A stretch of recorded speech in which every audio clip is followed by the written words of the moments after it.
To break down this nationwide issue of cities facing a water crisis, RT correspondent Ashlee Banks joins us with more. Ashlee, this is a story you first started with yesterday and you've continued to follow it. It's more across the country than what probably people expect. That's right, Scotty. Now, this crisis is affecting residents all over the nation, not just in Newark.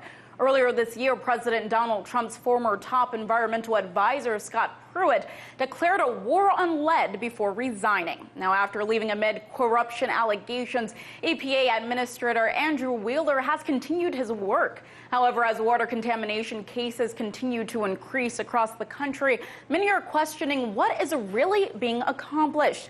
Now, in Baltimore City, for at least a decade, the majority of its public schools have relied on bottled water. This came into play after the city detected lead in its schools' water fountains.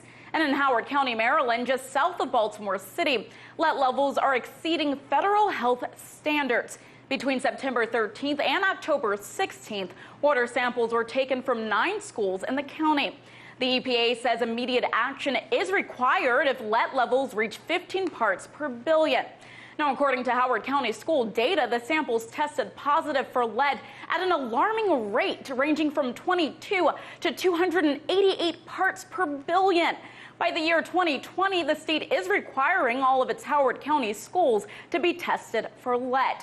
Going over to Syracuse, New York, where at least 600 kids were poisoned by lead paint last year. Now, in 2016, Syracuse had the nation's highest lead poisoning rate. Many of the kids diagnosed with lead poisoning last year were 1 and 2 years old. Experts say this crisis is caused by a lack of money, weak laws, and roadblocks in government coordination. The health department says no one knows the true level of lead poisoning in children and adults in Syracuse, as not everyone has been tested. For all of the cities and counties battling a lead crisis, officials say in time, lead service lines will have to be replaced. But this could fall on the homeowner. Unfortunately, lower-income homeowners just can't afford to take on the cost. So in the long run, many more individuals could be in harm's way. Scotty? For more on this lead crisis and others like it, we turn to attorney Corey M. Stern. He represents people who have been hurt by lead poisoning, including 2,500 children in Flint, Michigan. Thanks for joining us, Corey. Thanks for having me. As someone who is very familiar with this issue and who has sued numerous agencies and political figures, are you surprised that the authorities in Newark waited so long to respond to the concerns of its residents?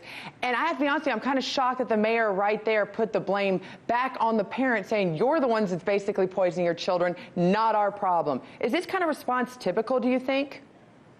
Unfortunately, it's extremely typical. If you look at Flint, Michigan, if you look at the New York City Housing Authority, and now if you look at Newark, the initial response by officials who are primarily responsible or oversee those who are responsible for either the water or the paint in buildings, they generally start out by saying there's nothing wrong. Their secondary response is perhaps there's something wrong, but it's not our fault. Then it goes to there's something wrong, but it's your fault. And there's normally a 4th stage where they finally come around to concede some responsibility. So it's not uncommon, just Newark's in the 1st stage, whereas Flint and NYCHA are a little bit further along. Well, that's the thing, Corey. You would think these cities would learn their lesson after watching Flint. But unfortunately, we still do not have a long-term solution in Flint, Michigan, and other cities that have been brought to the national spotlight. They're still dealing with the issue, even if the cameras have gone away. Why do you think other cities are not kind of going, maybe we need to look into this problem before somebody else does? I mean, the answer to most questions that nobody knows the answer to is usually money. And it's not as easy as just passing a bill, or legislating a fix. In the United States, a significant number of homes that were, built many years ago have an infrastructure that's comprised of pipes that are, that are old and that are worn down. And when it comes to water, the issue is not normally the water itself, but rather the pipes that the water flows through. And if it was as easy as just changing a water source, people, governments would do it all the time. The problem is that you've got pipes both outside of the home and inside of the home that need to be replaced, and that comes with a pretty heavy price tag. So the reason why folks are not as proactive about it as most citizens would like for them to be is because the cost associated with it. Well, that's the question. Where does the cost burden actually fall on? Is it something that's the personal homeowner's responsibility, even if they did not build the home themselves? Is there any sort of conversations going on with these pipe manufacturers? Granted, some have gone out of business, but is there any sort of anybody else that can bear the brunt of this cost rather than just these homeowners who already probably don't have enough or are living paycheck to paycheck?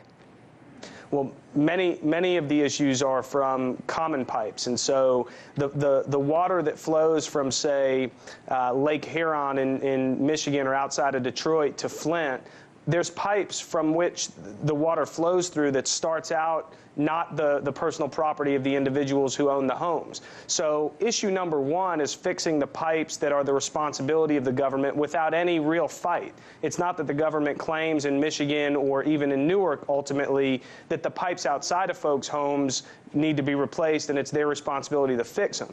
Where the cost comes in and where the dispute comes in is that for a homeowner or for a renter, whose responsibility is it in that instance once you get beyond the street level and now you're in the level of the home?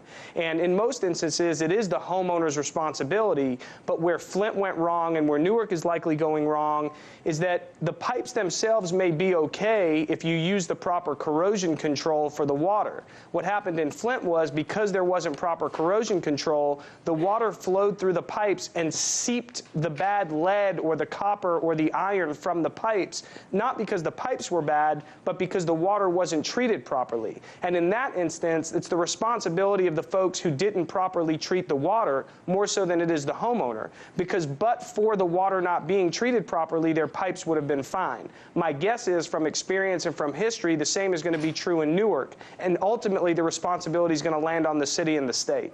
Absolutely, and this can be a very expensive responsibility, so you'd think they would do the right thing and be proactive about it. But we're already past that point. So then why do so many residents of Flint, and now we're finding Newark, remain without safe drinking water all these years later? Is there something you would think either they don't have the chance to move? Why would they just stay in a home that they know could be potentially dangerous to their health as well as their children's?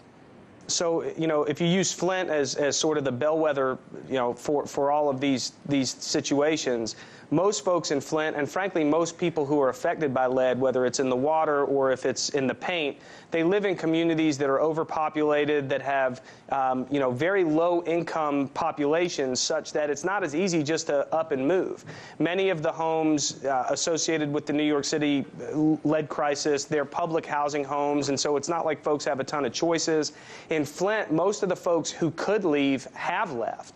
It's the folks that don't have the resources, don't have the means to actually go anywhere else that are stuck there. And so for a lot of folks in the United States looking at these crises, it's easy from 30,000 feet for me or for you or for anybody to say, well, just go. I mean, these are your kids you're talking about. But if the choice is between living in a home where there's lead and potential lead hazards or being out on the street and homeless, most folks are going to choose the warm place rather than being homeless. Well, Corey, there are two sad choices that that families are having to face in 2018, and thank you for your work you're doing to make the situation as best as you can. Thanks for joining us. Yes, ma'am. Thank you for having me. Hey YouTube, thanks for checking out our channel. We hope you enjoyed the video. We have tons of content for you just like this. For more of RT America's one-of-a-kind news and analysis, be sure to subscribe to never stop questioning more.